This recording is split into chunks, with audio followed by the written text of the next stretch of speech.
Hello, everyone, and welcome back to the YouTube audiobook series for The Snake and the Rose, written by Abby Matthies. I am Abby, and today I will be reading Chapter 15. If you missed Chapter 14, please go back and review it, rewatch it, do your thing, and then if you're all caught up, let's move on to Chapter 15, Study Period.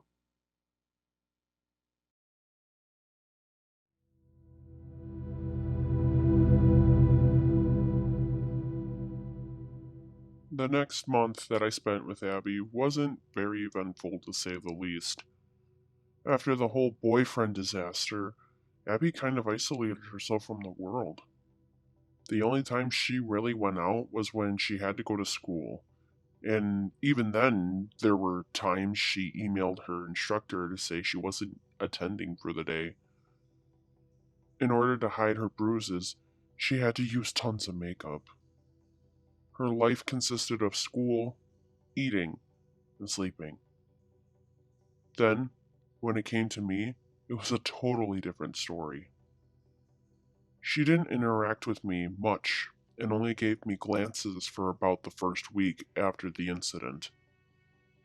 However, after that, she slowly started to gaze at me more and even started small talk on special occasions, such as having extreme boredom or having a question about the protector demon job. It showed me that she was progressively getting used to me being around her.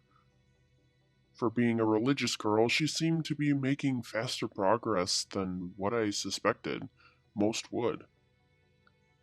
But I also knew that I had to really comply with her if I wanted her to feel more comfortable with me. I kept myself in check and made sure not to push her into things she didn't want to do. Fortunately for me, when it came to the second week, she told me she wanted to practice the switching process so that we didn't have setbacks from being out of practice. Even though I was thrilled that she wanted to practice the switching, I still made sure she didn't overwhelm herself with it and take it slow.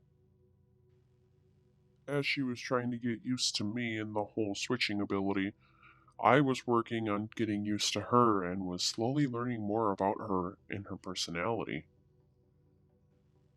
As I observed Abby within that month span, I was able to witness her creativity in action and see the kind of thoughts she came up with.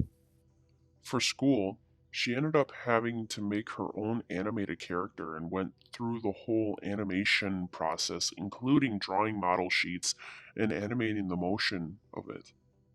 She was willing to help others in need, even if they were pricks or selfish know-it-alls like Natasha. Not only was she helpful, but she had a drive for learning. She was always learning by looking up and working on random tutorials within the programs she used and achieved success each time, no matter how hard it was. I also found out that she worked on her father's farm and milked the cows for him on occasion because of school. It was interesting to see the perspective of a farmer, but I always ended up stepping in cow manure, no matter how hard I tried to avoid it. Even though I wanted to see more of her decision making, I wasn't going to push her to go and hang out with others with the bruises on her face. It would take time for her to come out of her shell again, and I planned just to be there for her when she wanted to. Anyhow, along with learning about her, I also educated myself more on my job to familiarize myself with it. When Abby would fall asleep at night, I always went down to hell to continue reading my educational books. Within that span of a month, I learned about that bubble place that Abby was talking about and how she ended up there. Paraphrasing the book, it said that if her danger and or threat level got too high, she would be instantly teleported to the bubble if I switched with her. However, after the span of 5 months, she can pick if she wanted to stay with me or not. I also learned that the bubble was not available to every protector demon, and that only 45% of protectors have it. I was kind of glad I had it, though, because then I didn't have Abby trying to contradict me when it came to serious situations. I also practiced my invisibility powers so I could hide myself from her on occasion when she really didn't want me around. And finally, I was able to learn and practice my psychokinesis power, the power to move objects without touching them. There were many times where Abby had to be caught because of her slipping or she was dropping something that nearly hit the floor. It was interesting to watch as it came out of my hands as a red force, and it surrounded the object I was interacting with. The first time it happened, it came out of nowhere and surprised me completely. However, I didn't want to freak out Abby at the time and kept my mouth shut. Now, I can fluently use it without any malfunctions or mishaps. With this, I was finally making progress in learning more about myself and being in the position I'm in. Anyways, it was officially Saturday, May 22nd, 2021, and Abby finished school for the year. The bruises on her face were finally healed and was finally starting to talk to her friends again. They would ask where she had been and why she didn't come out much, and her excuse would be because of school. They ended up planning a day to meet up again a week prior, but I couldn't remember when it was. However, I really didn't care when it was. She was going to get out of the house and continue on with her life. I was happy and pleased with just knowing that. Nevertheless, what made me even happier was on that Saturday, Abby finally had motivation to play dress up again within her guinea pig room. She was using the exact same materials and tools that she used the first time I met her, except this time, she was able to fully get into her character. Apart from the black face paint, eyeshadow, and foundation, she also had colored contacts that she included to change her eye colors to a blue color. She wore almost the same apparel, except she wore a plain white button up long sleeve shirt with a black vest and bow tie that matched with her black pants. After her entire process was done, she put on big fake circle glasses that looked like someone from my living lifetime would have worn. After her transformation, she finally spoke aloud. There. Perfect. After giving herself gratification, she turned herself to me and displayed herself with her arms open and said, So, what do you think? I wanted to tell her the truth and say that I had absolutely no clue what the point was of her doing this. But I didn't want her to take a step backwards into her depression again. So, gathering myself, I decided to take a more curious approach than a weirded out one. Well, I am not gonna lie, I am a little confused about this whole process. However, you did a very good job of doing it. You could catfish a lot of people. But I would like to ask what you are wearing to better understand this. She kind of gave me a confused look as she started to brush her vest and consider how to word her next sentence, but yet there was still a slight smile on her face that relieved me a little as it notified me that she wasn't mad. It's my cosplay. She said with confidence. Cosplay? I questioned as we became silent. I had no clue what cosplay was, but I started to believe that I should educate myself on it, seeing how she kept getting into this character. So after my quick reflection, I spoke the truth. Well, I'm kinda stuck with you, so you care to explain? Abby smiled again slightly and started her little speech. Cosplay is basically like dressing up for Halloween, dressing up in different costumes and things like that. The difference between the two, though, is that for cosplay, you can do it whenever you want instead of just one day a year. It's for fun and entertainment purposes. I nodded at her with understanding to show I was paying attention, and she continued on.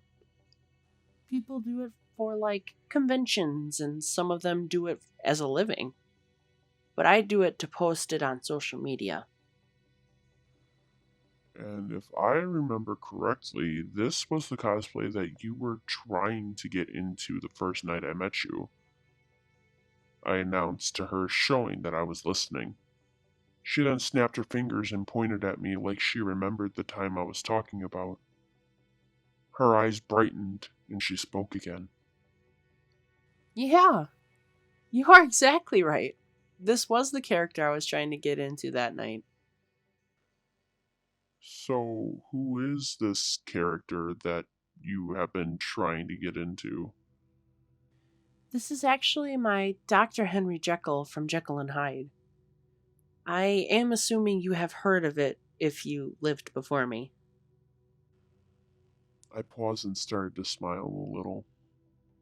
She was cosplaying someone from back in the 1800s. It made me happy because of how much the new generations are becoming blind to the classic literature books such as Jekyll and Hyde or even Frankenstein. Also, the fact that she was dressing up like a doctor made me remember some of my moments of my past life. However, my memories could wait. If I would have thought about them too much, different emotions would have arose, and I did not want to lay that on Abby. So I quickly responded with cheer. This is your Henry Jekyll? Of course I heard of it. It was one of my favorite books back in middle school. I like the look you have for him. After my response, a big smile displayed on Abby's face, and she gave out a little chuckle. At that moment, I felt a warm feeling rise in the pit of my chest. It wasn't a power that was kicking in or anything. It was just something that happened when I saw her happy. That was the first time I saw her fully smile, and it was almost rewarding to see. After that brief moment, though, I decided to focus on something else and try to get rid of the feeling. So, what do you mean you do cosplay for social media? Like, is there a certain app you use? Yeah, I use TikTok. Here, I'll show you. And she turned herself to her phone stand, where the phone was clamped in place by the phone holder. As I looked at the screen, I seen a video camera that was displaying itself with a bunch of different options that a person would interact with. It all looked overwhelming at first because I thought all you had to do was push a single button to record. However, I wouldn't know anything until she explained it to me. So basically, you can choose an audio to lip sync to and record yourself while the audio is playing. So I chose this one because it's a Jekyll and Hyde audio. Oh, interesting, I said, a little confused. The truth was that I was never that into social media and such when I was living. I mean, yes, it was in the early stages before I died, but it more seemed like a place where drama could easily start. I much preferred face to face conversation and interaction than through social media. Unfortunately, though, this was how Abby did her cosplays, so I had to respect that. After my slight reflection, I clearly started to look at Abby's makeup and wanted to look at it from a closer point of view. I know this may sound weird, but can I take a closer look at your makeup to see what you exactly did? She nodded slightly, and I started to bend down to her level. As I examined her face, I could see the individual strokes of face paint that formed the beard presented on her jawline. I brought my hand to her face and placed my index finger on her jawline so that I could turn her head slightly, and she freely let me do so. As I was bringing my hand back down, she quickly grabbed it and closed her eyes. I gazed at her in surprise for a split second before I became weary and dropped a little.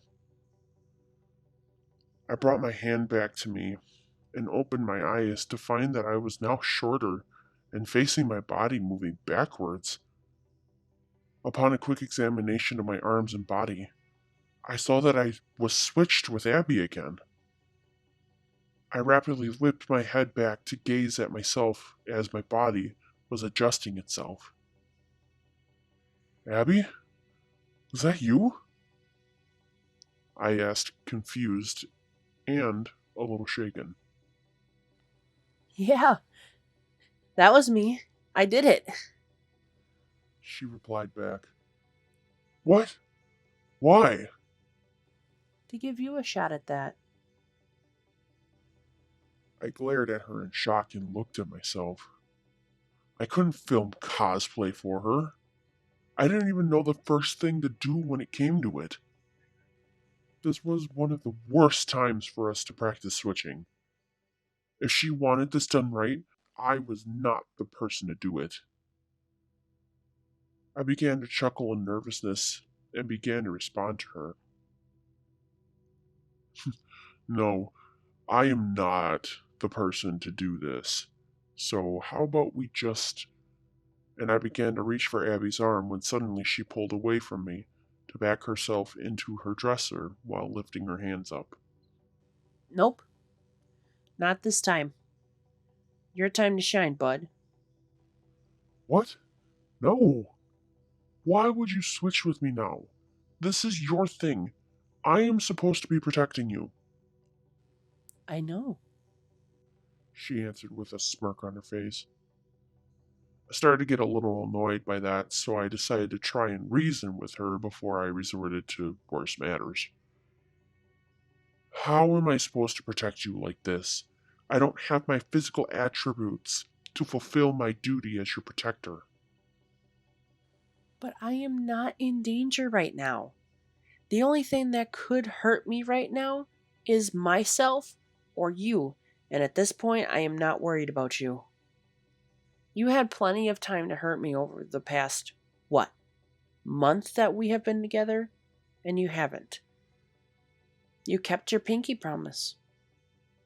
Besides, no one said you couldn't have a little bit of fun while doing your job. I stood there with somewhat of an astonished look, but yet worried. She had a point that I could have done shit to her and broken the promise to her, but I didn't want to. This was just an innocent girl who did nothing wrong. She had no reason to be corrupted by anything. However, I was still worried because anything could happen out of the blue. I mean, there was a possibility of me being able to use my powers in her body, but I wasn't for certain if I could. I still haven't read everything in the Protector Demon book to reveal that piece of information. But the biggest thing that bothered me was the fact that I had no clue what to do for her cosplay stuff. What if I was horrible at filming? What if I couldn't get it right? What if I failed to do what she asks of me? So after my brief pause, I started to vocalize my concern. Abby, I don't even know how to do this.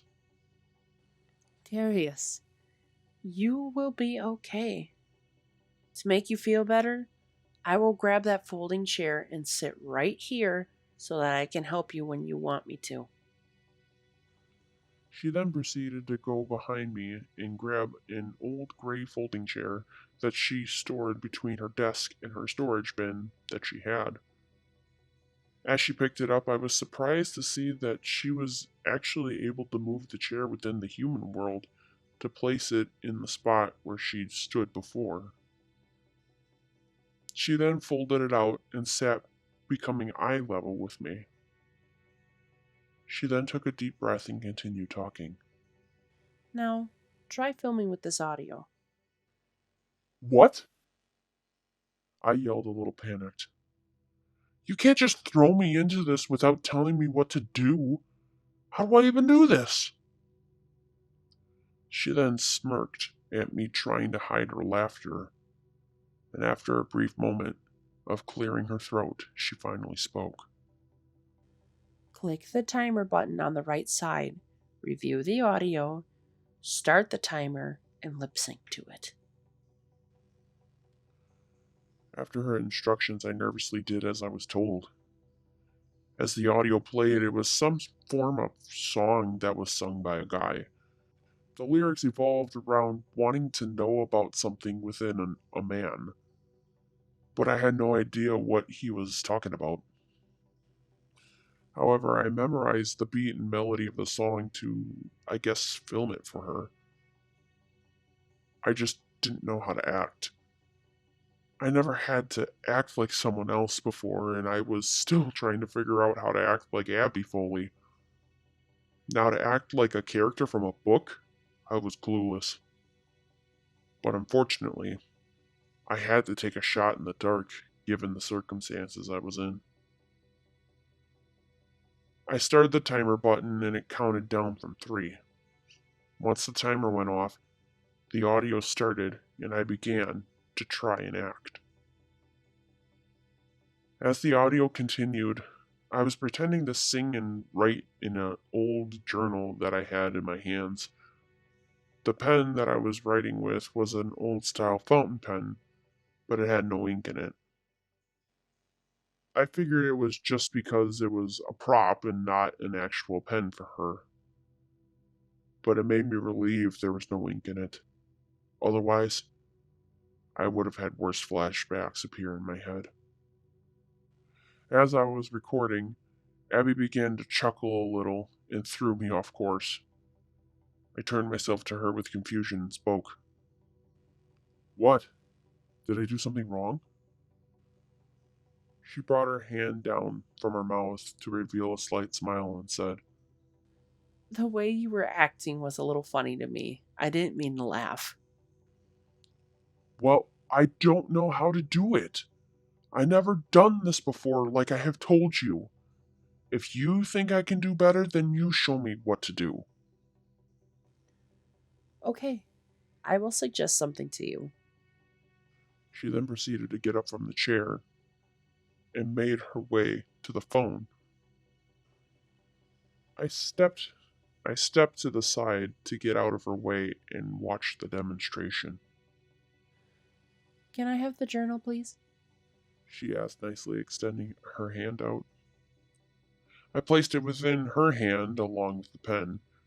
She brought it to herself and opened it up to a random blank page. She then proceeded to act out the scene as if the audio was playing, and I watched intently. She seemed a lot more smooth with her actions and was confidently talking to me about certain moods that was being portrayed within the audio itself.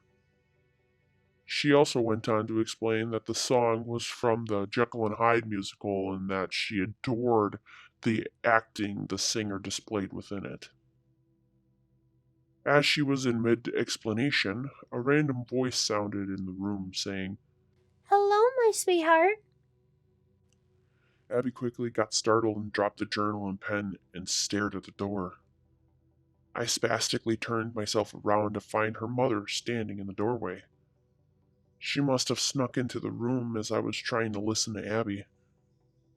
As I stared at her, she displayed a face of confusion that made Abby's body nervous. What? What just dropped? It didn't look like you had anything in your hands. She questioned. I quickly thought of a lie and spoke to her.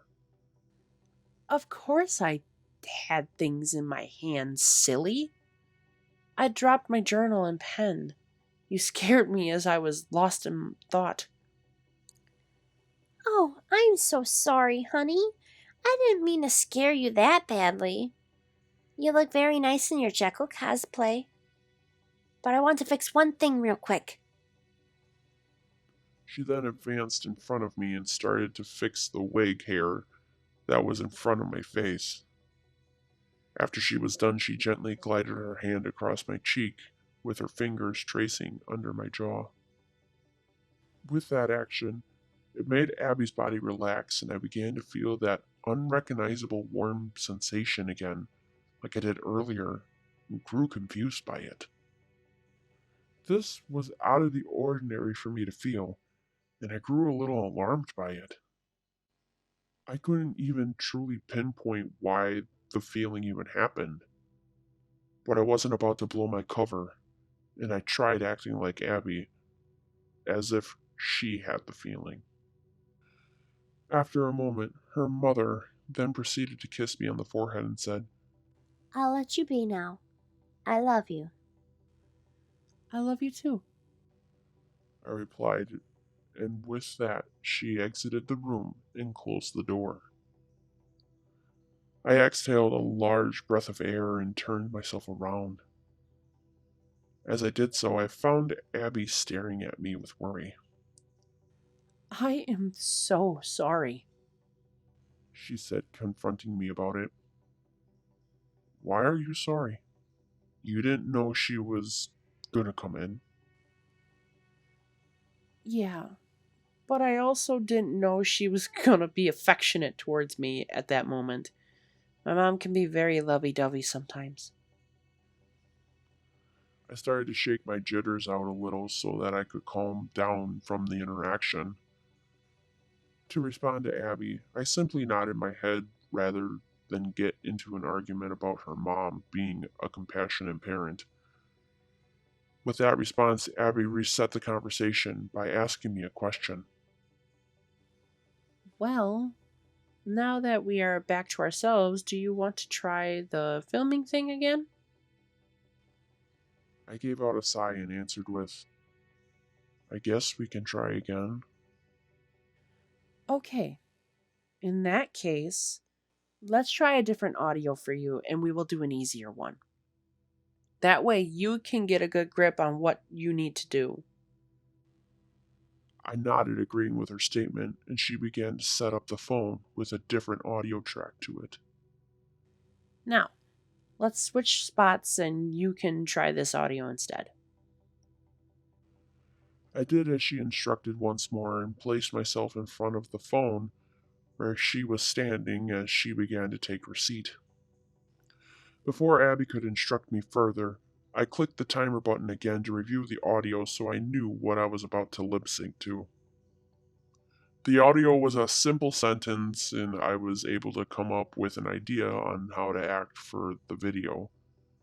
However, before I started to film, I glanced at Abby for her approval to start. She nodded and gestured her hand towards the phone, and I started the timer once more. Like last time, the timer counted down from 3 and started. I acted out the audio and pretended to be nervous and confident at the same time. At the end of the film, Abby began to chuckle again, and I turned to her with more confusion than before. What now? Did I do it wrong again? No, you did just fine, Darius. I liked it. These are your videos and you can film them however you want. All I ask is that they are PG-13. I know that is shocking for me to say, and that I am basically telling a demon that he can have free reign with making videos of my body. However, I am gonna let this happen. Plus, I have to stay here anyhow because we can't be too far away from each other. That means I will also be here to help you if you want me to. After her response, I began to nod and reassure myself that I could accomplish this thing called cosplay and I could achieve the goal of making videos for her. As nervous as I was to do so, I knew that if Abby was offering help to me, that I could learn and be better at this in case I would have to do this in the future. And with that, I decided to buckle down and get to work. After about an hour of recording videos for Abby, I managed to create about 26 videos for her in her Henry Jekyll cosplay. There were audios that were very simplistic and I could figure out how to do them myself, and there were others where I needed Abby's expertise in order to film it correctly. By the time I started to wind down, I even ended up recording some musical audios and got the hang of them as well. Upon finishing, I reviewed all my hard work by looking at the amount of videos and felt satisfied. After that, I spoke aloud to her, stating, "Well, I made a lot of videos. I think I'm done." I then turned my head to her to see that she was smiling, a close smile, and her eyes gazed at me softly.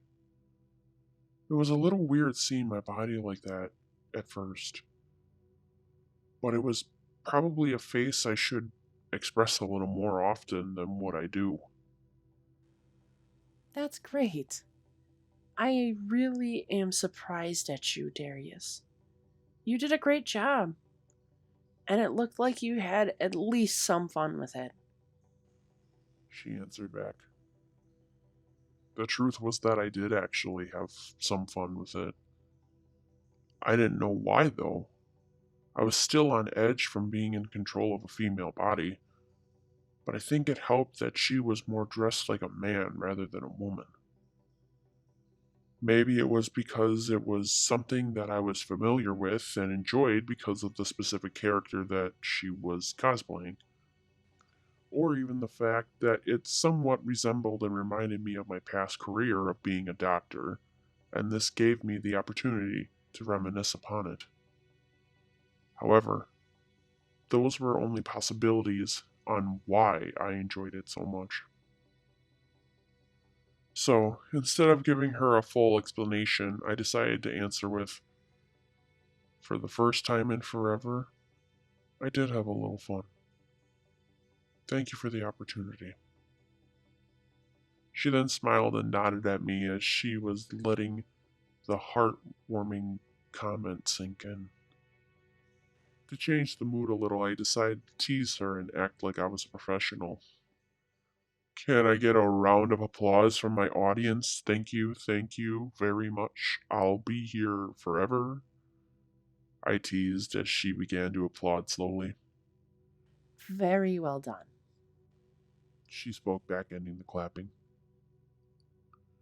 "Now that I am done, am I okay to take the makeup off now?" Yeah, of course. Go right ahead. The makeup wipes are right there on the desk. She instructed, pointing to the blue pouch of wipes. I gave out a quick chuckle, relieved to take the makeup off. I grabbed a single wipe and brought it back to display it in front of Abby. I still wasn't familiar with the makeup stuff, so I wanted to make sure that I wasn't ruining her skin. So with this, I just, "Darius, I summon you now," Satan called with his low and echoey voice. Whenever I got summoned, his voice always became echoey as though he was talking from the great beyond. But this summoning of me made me nervous because I was still in Abby's body. And I know how much Satan didn't like to wait. Darius? Who the heck was... And within the middle of her sentence, Abby and my body disappeared without a trace. I stepped back in panic and dropped the makeup wipe, reacting to the situation. Why the hell did Abby disappear? She didn't have the ability to. I didn't either. The only way that it was possible is if Satan would have called her down to hell. And even that was physically impossible because she was still alive. I started breathing heavily as my mind continued racing. I had to figure something out. I had no clue what was going on, but I had to act and do something. As I continued to think, I decided to try and call out to Abby to see if she could answer back. Abby? Come on, Abby. Can you hear me? Please speak to me if you can hear me. I waited a moment hoping to hear a reply from her, but it never came. I started to panic even more at the results, and I came to a conclusion that shook me to my core. If I was still up here in Abby's body, that meant that she was in one of the worst places she could have imagined to be in. Oh, fuck! I said, finally realizing that Abby was teleported down to hell and forced to confront Satan as me. This has been Chapter 15, Study Period, from the book The Snake and the Rose. Tune in to the next video for Chapter 16. Thank you for listening.